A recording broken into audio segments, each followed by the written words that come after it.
안녕하세요. 김진 목사입니다. 오늘은 에스겔서 19장의 말씀으로 함께 은혜 나누기 원합니다.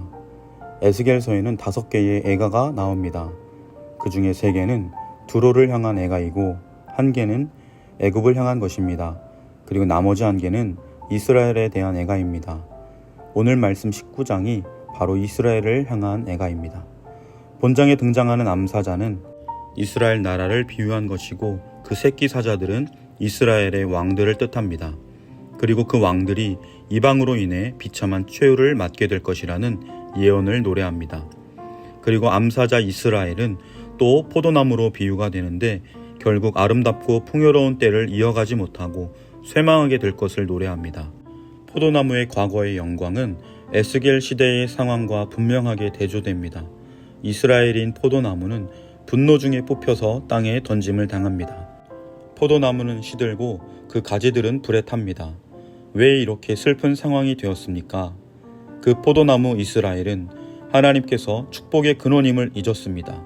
그래서 하나님은 그 나라를 뿌리째 뽑아 그 땅에서 추방합니다. 12절 말씀의 동풍은 이스라엘에게 2가지 의미를 가집니다. 이스라엘 땅에는 주로 서풍, 지중해로부터 습한 공기를 몰아오는 바람이 붑니다.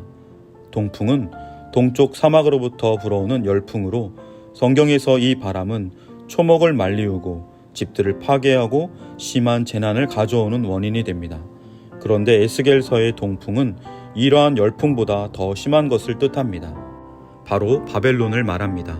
결국 이스라엘은 바벨론에 망합니다.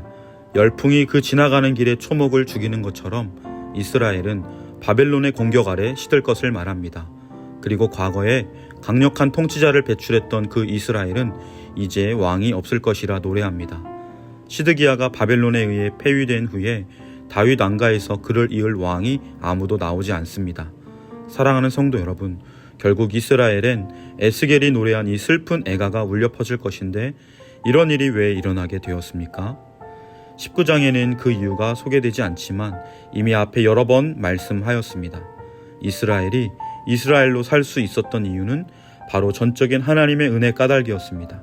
하나님께서 축복의 근원이 되시는데 이스라엘은 그것을 잊어버렸습니다.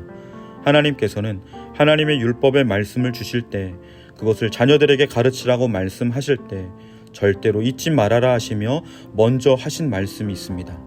그것은 바로 하나님께서 이스라엘에 베풀어 주신 구원의 은혜를 먼저 말씀하시며 그것을 기억하라고 하십니다.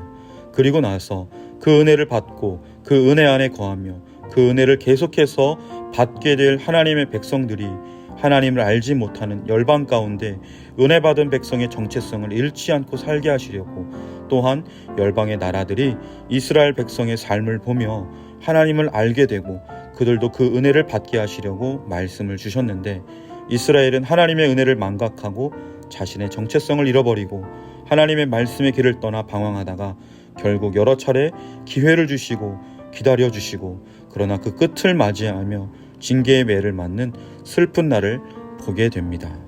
사랑하는 성도 여러분, 오늘 하루 하나님의 은혜를 기억하며 감사하는 한 날이 되시길 바랍니다. 하나님의 은혜 없이는 하루도 한순간도 설 수 없고 살 수 없습니다. 그 은혜 까닭에 우리가 오늘도 이 새벽 이 자리에 앉아 있습니다. 내가 바로 하나님의 은혜 받은 백성, 지금도 그 은혜를 받고 있는 자녀임을 기억하며 하나님의 백성, 하나님의 자녀됨의 정체성을 우리의 삶의 자리, 우리의 사명의 자리에서 그 은혜를 전하는 모습으로 사는 복된 하루가 되시길 주님의 이름으로 간절히 축원합니다. 기도드리겠습니다.